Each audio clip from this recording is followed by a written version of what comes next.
September 1, 1943. Rabaul Airfield on New Britain Island. Lieutenant Commander Saburo Sakai's hand hovered over the intelligence report.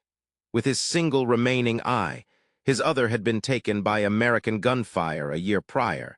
He read through details that made him burst into laughter within the sweltering operations tent.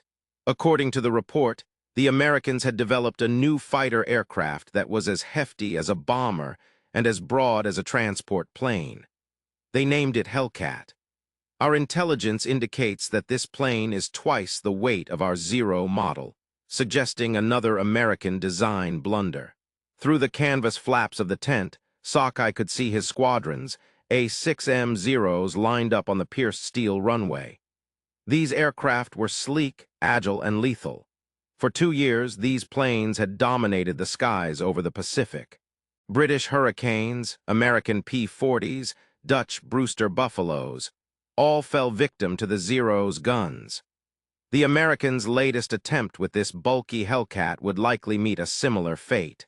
What neither Sakai nor any of his fellow Japanese naval aviators knew as they gathered for their morning briefing was that in exactly 30 days, what seemed like an American design failure would mark the beginning of the systematic destruction of Japanese naval aviation.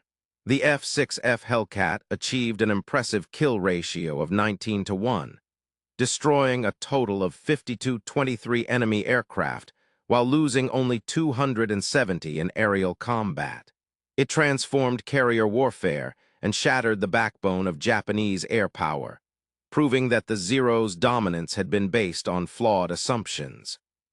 The mathematics behind aerial supremacy were about to be rewritten by an aircraft that appeared to defy conventional wisdom, flew heavy, and seemingly contradicted every principle the Japanese had honed to perfection. Within 6 months, pilots who now laughed at intelligence reports would find themselves writing final letters home, knowing that encountering Hellcats meant facing a statistical certainty of death. In September 1943, Japan's zenith was marked not by arrogance, but by confidence rooted in numbers. Since December 7, 1941, the Imperial Japanese Naval Air Service had achieved victory ratios that seemed almost unbelievable. At Pearl Harbor, they lost only 29 aircraft while destroying 347 American planes. In the Philippines, 7 losses against 103 destroyed further exemplified their dominance. In Darwin, there were 2 losses against 30 victories. The British Far East Fleet's air arm was completely destroyed, and the Dutch East Indies Air Force was wiped out within days. At the heart of this supremacy was the Mitsubishi A6M Zero, an aircraft that revolutionized fighter design. When American engineers tested captured examples in 1942, they initially doubted the reported performance figures. This fighter had a bomber's range, a biplane's agility, and enough firepower to obliterate anything it encountered, making its capabilities seem unbelievable. Warrant Officer Hiroyoshi Nishizawa, who would go on to become Japan's leading ace with 87 confirmed kills, wrote about the Zero in his recovered diary. He described flying the A6M Zero as if wearing wings, noting that the aircraft responded to thought rather than control inputs alone. American planes, by contrast, flew like trucks, powerful but cumbersome. The Japanese believed that Americans built fighters much like they manufactured cars. Heavy, overbuilt, and wasteful. The Zero's remarkable performance was achieved through a groundbreaking design philosophy. Extra super duralumin, a classified aluminum alloy, made the aircraft's structure 30% lighter than equivalent American designs. No armor plate protected the pilot, no self-sealing fuel tanks added unnecessary weight. Even radios were often removed to save as much as 30 pounds. Every ounce was sacrificed for performance. Early intelligence reports about the F6F Hellcat reached Japanese sources via neutral Sweden in early 1943. The specifications seemed either propaganda or deliberate misinformation. given that the aircraft weighed an astounding 12,186 pounds when fully loaded. The aircraft in question weighed 58 pounds and featured a wing area of 334 square feet, equipped with a less efficient radial engine. It was armed with 24 Zero rounds of ammunition, protected by armor plating throughout its structure, bulletproof glass, and self-sealing fuel tanks that could hold up to 250 gallons of fuel. Captain Minoru Genda, the strategic mastermind behind the Pearl Harbor operation, scrutinized these specifications at Combined Fleet Headquarters. His critique, documented in Japanese defense records, was dismissive. He concluded that the Americans had failed to learn from their past mistakes, and this Hellcat fighter exemplified a flawed philosophy of attempting to compensate for pilot skill with sheer machine weight. A Zero could easily outmaneuver it. The mathematical data supported his viewpoint. The Zero's wing loading of 22 pounds per square foot translated to a turning radius of 612 feet, whereas the Hellcat's wing loading of 36.5 pounds per square foot indicated a turning radius exceeding 900 feet. In close-quarters combat, which was central to Japanese fighter tactics, the Hellcat would be at a severe disadvantage. On September 30, 1943, Petty Officer First Class Yoshio Fukui was escorting a reconnaissance mission over Marcus Island when he spotted 6 dark blue aircraft ascending from the southeast. Initially, he thought they were B-25 bombers on an unusual course, but as they turned, their distinctive profile became clear. Single-engine craft with a bulky fuselage and wings that appeared disproportionately short compared to the body. Fukui recognized them as F6F type fighters for the first time and later noted in his after-action report that it seemed like Americans had placed fighter guns on what looked like a torpedo bomber, engaging with standard tactics. Standard tactics involved leveraging the Zero's superior turning capabilities to gain a position behind enemy aircraft. Fukui executed a diving turn, anticipating that the heavier American fighter would maintain its course straight ahead, allowing him to maneuver into a favorable rear position. However, an unexpected event occurred. Instead of evading or attempting to match turns, the Hellcat initiated a vertical climb. Its Pratt & Whitney RMS 2800 double wasp engine generated 2,000 horsepower, which was 700 more than the Zero's Nakajima Saki 12 engine, producing just 1,300 horsepower. This power enabled the Hellcat to ascend at an impressive rate of 35 feet per minute. Fukui struggled to keep up as his aircraft's speed diminished under the strain of gravity.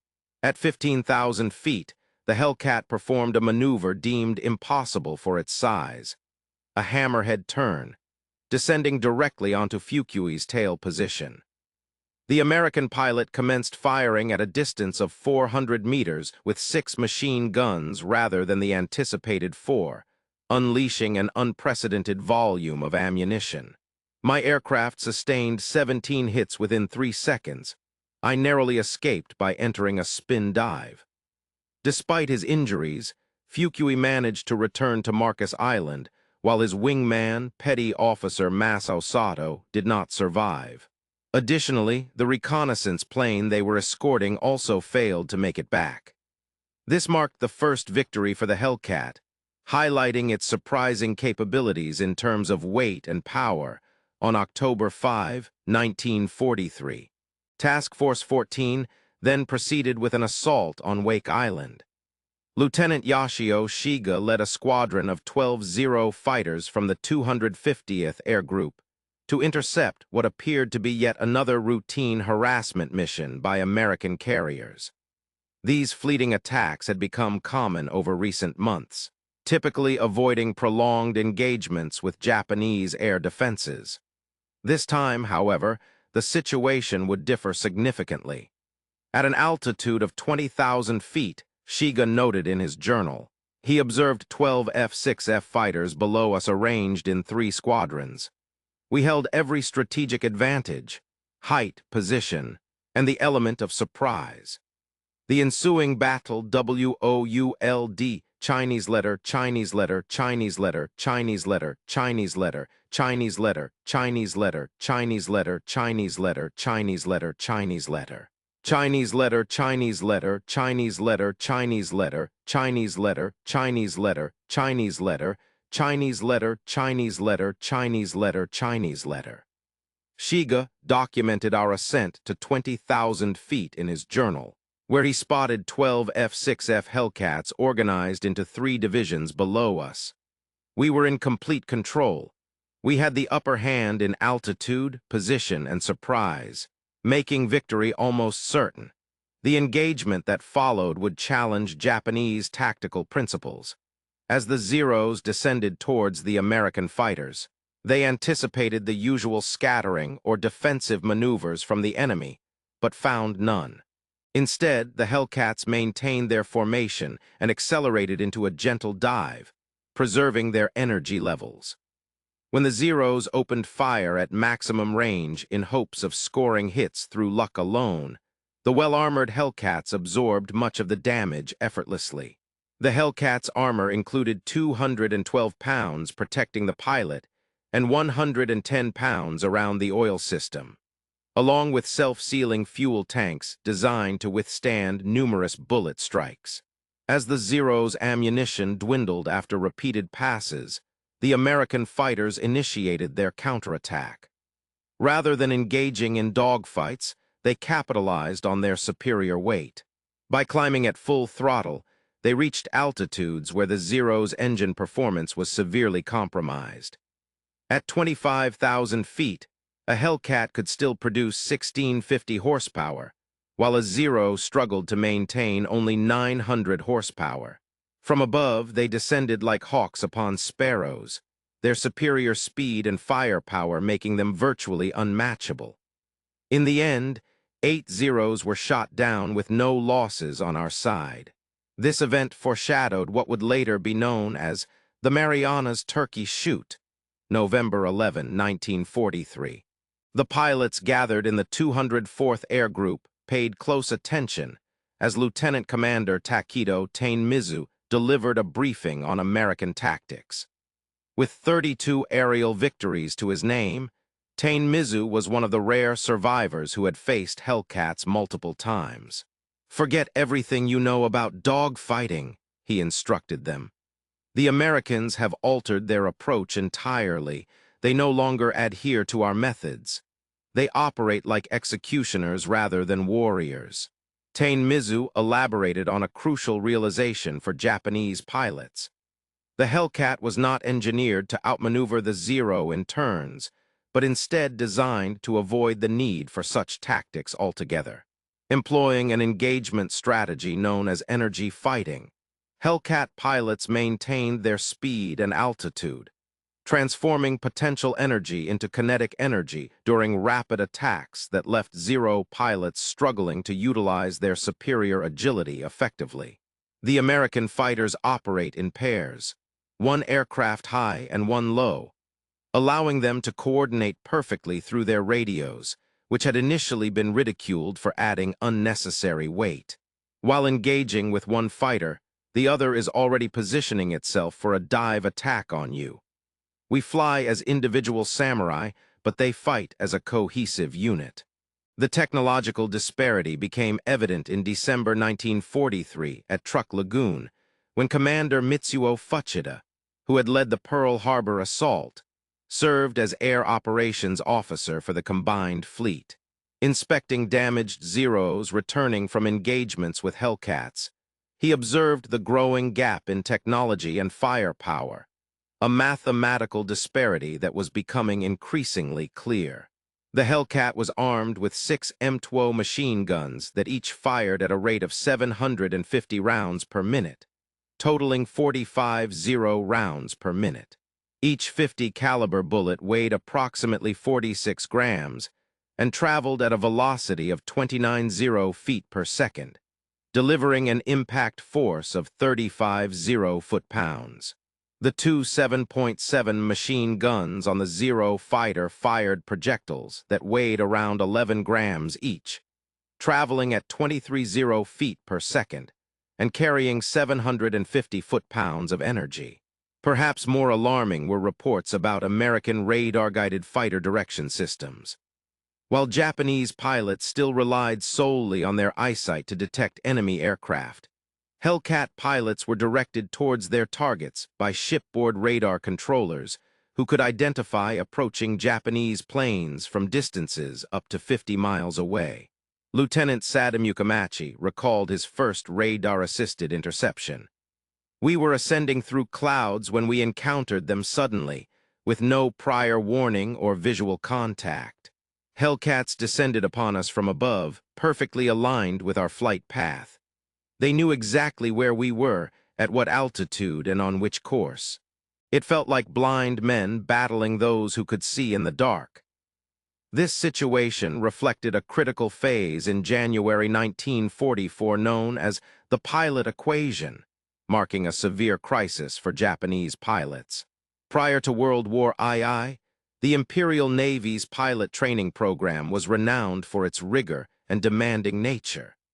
Trainees required 3 years of intensive training before entering combat with around 700 flight hours under their belts. Similarly, Army pilots were trained to a minimum standard of 500 hours. They excelled in aerial combat, honing skills such as aerobatics, gunnery, and adhering to the spiritual ethos of air warfare. However, by early 1944, Japanese naval pilots were entering combat with only 300 flight hours behind them, while Army pilots had just 200 hours of training. Fuel shortages exacerbated this issue by limiting real-time flying practice to glider exercises in many cases. Gunnery training was restricted to just 50 rounds per pilot, while formation flying, instrument flight, and radio procedures were all cut short to expedite pilots' deployment to combat zones. In contrast, American pilots arrived with a minimum of 300 hours of flight experience, including at least 50 hours in the specific aircraft type. They had fired thousands of practice rounds, conducted carrier landings repeatedly until they became routine, and honed their energy tactics during training flights over Texas air bases. Lieutenant Commander Yoshihiro Hashimoto, who was a training officer at Kasumigara Naval Air Station, wrote in his final report that inexperienced pilots were being sent to face seasoned professionals. Ensign Yamamoto, for instance, had only recently arrived on the front lines without ever firing his aircraft's guns during flight exercises due to a lack of ammunition. He also lacked experience flying at night because of fuel shortages. In his first combat sortie, he was shot down after just 7 minutes. The Battle of Formosa took place from October 12th to 16th, 1944, and involved Vice Admiral Shidru Fukudomi's Second Air Fleet, which committed over 700 aircraft, including the last trained pilots from home-based squadrons. The Japanese claimed a decisive victory with claims of sinking 26 carriers and battleships and destroying 300 enemy planes. However, reality set in when returning pilots and gun camera footage revealed the truth. American losses amounted to just 89 aircraft, while Japan suffered the loss of 329 aircraft and nearly all their experienced pilots. Lieutenant Sadaki Akamatsu, one of the few surviving veterans, detailed this grim situation in his memoirs. He described how Hellcat fighters were waiting at every altitude level during engagements. As we ascended, they were above. As we descended, they were below. They had partitioned the sky into sectors, each managed by a distinct unit. This was not warfare, but a methodical extermination. The Great Marianas turkey shoot occurred on June 19, 1944, in the Philippine Sea. The Imperial Japanese Navy deployed its reconstituted carrier fleet for Operation AGO, aiming to crush American naval supremacy in the Pacific theater. With 9 carriers and 450 aircraft, including their finest pilots, they faced Task Force 58, comprising 15 carriers and 956 aircraft, of which 450 were F6F Hellcats. Admiral Gisaburo Ozawa initiated his offensive in 4 waves, believing that the superior skills of Japanese pilots and the range advantage of Zero fighters would ensure victory. The first wave consisted of 69 aircraft launched at 830 hours. American radar detected them from a distance of 150 miles. Hellcats were dispatched for interception with optimal positioning, altitude superiority, sunlight behind their backs, and approach angles that exploited Japanese blind spots. Lieutenant Zenji Arb, leading the fighter escort, spotted the Hellcats just minutes before engagement. The sky was filled with at least 60 Hellcats stacked from 20,000 to 30,000 feet, forming an impenetrable barrier. Our forces engaged at 18,000 feet, with every advantage held by the Americans. Within a span of 12 minutes, out of 69 Japanese aircraft, 42 were shot down. Commander David McCampbell, CAG, Commander Air Group of Air Group 15, achieved 7 aerial victories in a single day. His wingman, Lieutenant Roy Rushing, claimed 6 kills. According to McCampbell, the Zero fighters attempted to maneuver with them but were outmatched. His squadron simply refused to comply. By the end of the day, the Japanese had lost 346 carrier-based aircraft, along with an additional 50 land-based planes. American forces suffered a significantly lower loss of just 30 aircraft due to all causes combined. That evening, in their ready rooms, American pilots coined the phrase "turkey shoot" to describe how easily they were picking off enemy aircraft, which seemed as defenseless as sitting ducks. On October 24, 1944, during the battle known as Late A-Gulf, Commander David McCampbell established his personal record for a single mission. Leading 7 Hellcats from Essex, he intercepted a group of around 60 Japanese planes heading towards the American fleet. Over the course of the ensuing 90-minute engagement, McCampbell managed to shoot down 9 aircraft, 5 Zeros and 4 bombers, while his wingman, Roy Rushing, destroyed another 6. Once I exhausted my ammunition after my 9th kill, McCampbell reported no hits on his aircraft despite being outnumbered by 8-to-1 odds. The Hellcats' performance was impeccable throughout the battle.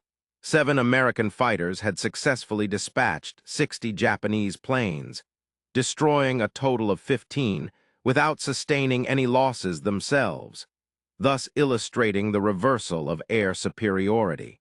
McCampbell's 2 ace-in-a-day performances, one on June 19th with 7 kills and another on October 24th with 9, earned him both the Medal of Honor and Navy Cross. The psychological impact of defeats in the Philippine Sea and late E-Gulf battles led Japanese military psychologists to coin the term Hellcat psychosis for surviving pilots.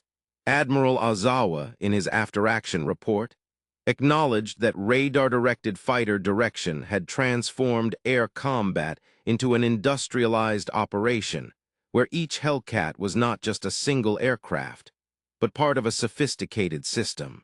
This shift meant that Japanese pilots, regardless of their skill level, were contending with more than mere planes. They were facing a coordinated and formidable mechanism. The shortage of trained pilots grew so dire by early 1945 that training hours for Navy pilots dropped to approximately 4-50 hours, while Army pilots received around 6-70 hours. Kamikaze pilots underwent even less instruction, receiving only about 7 days or 4-50 total hours of training. The Okinawa apocalypse, spanning from April to June of 1945 and known as Operation Iceberg, saw the Japanese launch 19 Zero kamikaze sorties against the American fleet off Okinawa's coast.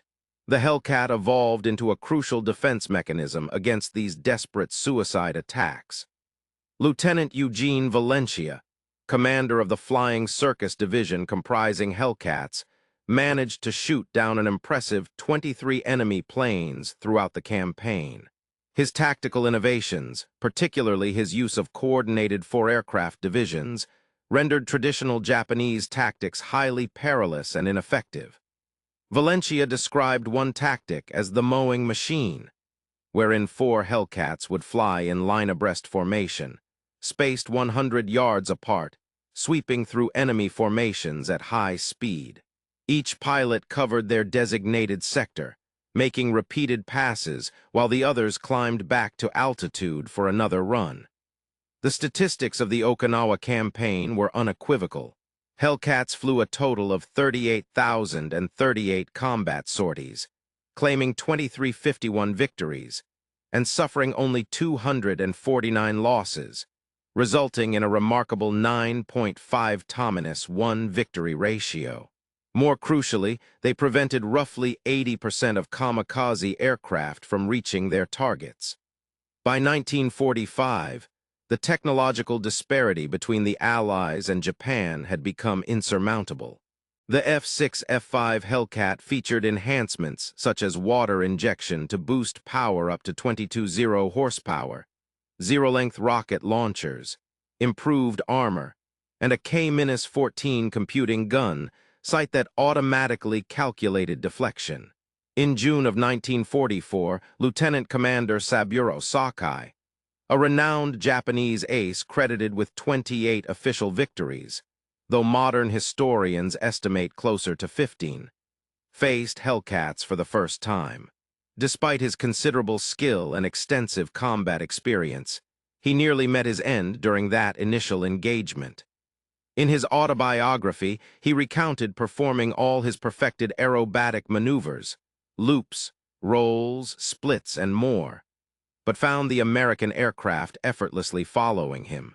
Sakai survived only due to a mistake made by the American pilot who failed to jettison his drop tank before engaging in combat. By war's end, the F6F Hellcat had chalked up an impressive 52-23 enemy aircraft destroyed in aerial combat, suffering losses of just 270 to enemy fighters. This resulted in a remarkable kill ratio of 19.3-1 and produced 305 U.S. Navy aces, accounting for 75% of all Navy air-to-air victories.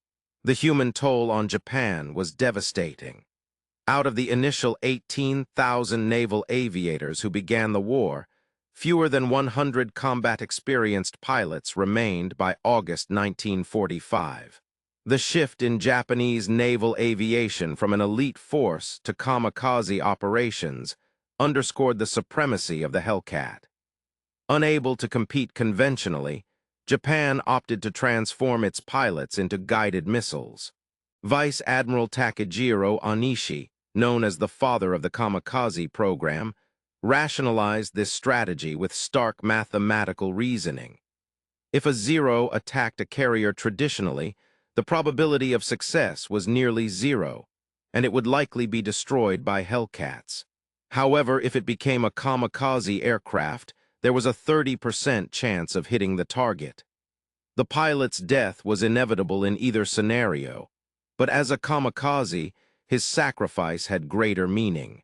On October 25, 1944, Hiroyoshi Nishizawa escorted the first official kamikaze mission led by Lieutenant Yukio Seki, claiming victories over 2 F6F Hellcats. The following day, on October 26, 1944, Nishizawa met his end as a passenger aboard a transport shot down by Hellcats from VF-14. Japan's greatest ace, rendered helpless without a fighter aircraft, was felled by the very planes he had briefly outmaneuvered. On August 15, 1945, Emperor Hirohito's surrender broadcast marked the end of hostilities. At the Atatsugi airfield, Captain Minoru Genda, who had dismissed the Hellcat as being overweight and lacking finesse, listened to the Emperor's words among the remnants of Japanese naval aviation. Teenage pilots with minimal flight experience, aircraft pieced together from spare parts, and empty fuel tanks. That same day, Ensign Clarence Moore of VF-31, flying from USS Bellewood, shot down a Yokosuka D-4Y Judy dive bomber after 2 p.m., marking the final aerial victory of World War II. The Japanese pilot, seemingly unaware of the surrender, approached the American fleet and was intercepted. 2 short bursts from the Hellcat's 6 guns concluded the Pacific Air War, signaling Japan's occupation revelation. In September 1945, at Tsugi Airfield, the first American planes to touch down after Japan's surrender were 12 F6F Hellcats from the USS Yorktown. Japanese pilots, mechanics, and ground crew lined up along the runway to get their first close-up look at these formidable aircraft. Lieutenant Robert Vrasiu, an ace with 19 aerial victories, performed aerobatic maneuvers in his Hellcat, demonstrating its capabilities to the stunned Japanese observers. His loops, rolls, and steep climbs, maneuvers that would have pushed a Zero beyond its limits, left them speechless. "This is just scratching the surface," Vrasiu explained through an interpreter. "In combat conditions with water injection, it becomes 20% more powerful. The plane can withstand up to 13 Gs without sustaining damage." Later, Japanese engineers meticulously examined captured Hellcats post-war and uncovered the extent of American industrial superiority. The Pratt & Whitney RMS 2000 800 engine contained over 28 Zero precisely machined parts that were interchangeable with any other RMS 2000 800 unit. In contrast, Nakajima's Sakai engines required hand fitting for each individual component, meaning no 2 engines were exactly alike. Jiro Horikoshi, the designer of the A6M Zero, extensively studied the Hellcat after the war and reached a damning conclusion.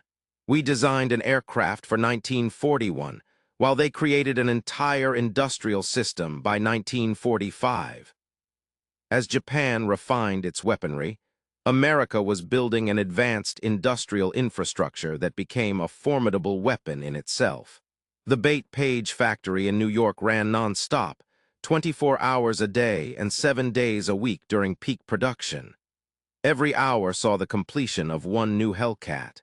Within a period of 30 months, this facility churned out 12,275 Hellcats. Such efficiency was beyond Japan's comprehension. In comparison, Japan manufactured only 51 Zero fighters across all categories in 1944, while America produced an astonishing 35,000 fighters that same year. The production process featured innovations that were considered impossible by Japanese observers. Workers utilized color-coded instructions to assemble intricate parts, and shifts operated around the clock without interruption. Despite the rapid pace, quality standards remained high. This marked a strategic revolution in manufacturing. Beyond its impact on production, the Hellcat transformed naval warfare entirely. Prior to World War II, conventional wisdom held that aircraft carriers were vulnerable platforms requiring preemptive strikes for survival. The introduction of the Hellcat reversed this paradigm. Carriers became impregnable bastions capable of withstanding and repelling any air assault. Admiral Mark Mitchell, commander of Task Force 58, recognized this shift in capability. As he put it, "With the Hellcat, we no longer need to seek out our adversaries first. Let them come to us. Our F6Fs will annihilate them at our convenience." This newfound confidence enabled American carriers to engage in prolonged offensive operations from coastal positions virtually undeterred by aerial threats. The cultural clash. Beyond technological advancements, the Hellcat encapsulated a cultural philosophy that challenged Japanese military principles. The samurai tradition revered individual prowess, spiritual fortitude, and the acceptance of death. In contrast, the Hellcat symbolized systematic efficiency, material superiority, and the preservation of life. This ideological divide rendered it nearly impossible for Japanese pilots to adapt to Hellcat tactics even when they comprehended them. Rejecting combat under unfavorable conditions, a cornerstone of Hellcat strategy, was inconceivable to Japanese pilots indoctrinated in Bushido. Judgment by history. In 1962, the United States Navy convened a symposium on Pacific War aviation, where American and Japanese veterans gathered to reflect on their experiences with historical perspective. Captain David McCambly, the Navy's top ace with 34 victories, succinctly declared that the Hellcat won the Pacific Air War unequivocally. It obliterated Japanese aviation and ensured our triumph was inevitable.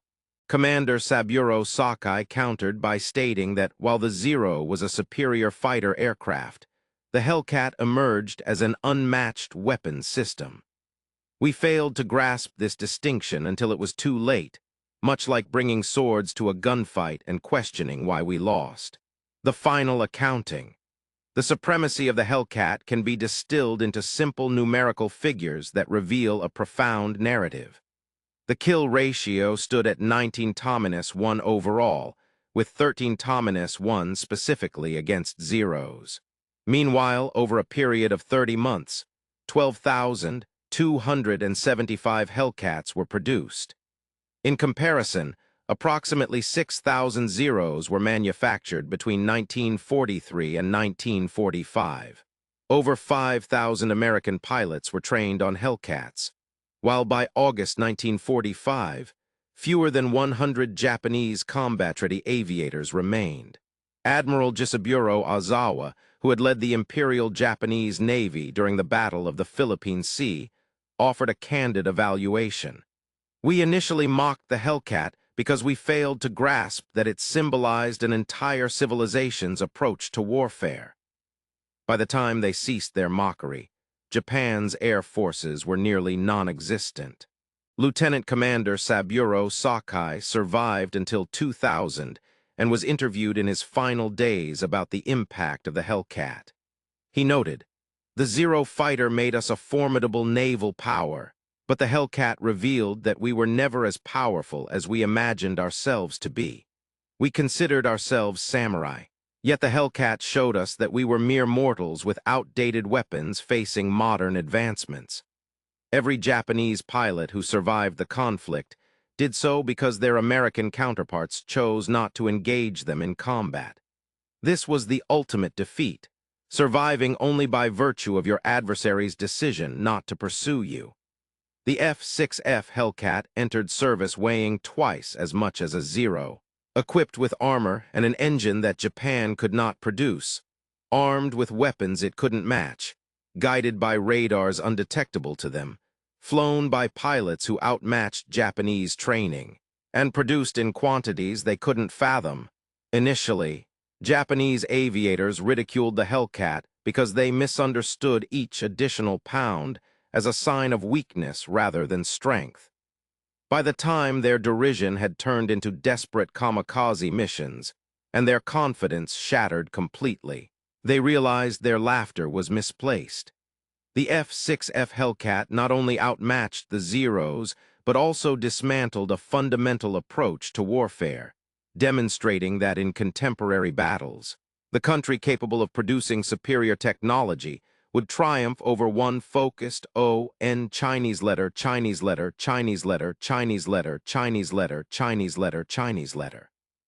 Chinese letter, Chinese letter, Chinese letter, Chinese letter, Chinese letter, Chinese letter, Chinese letter, Chinese letter, Chinese letter.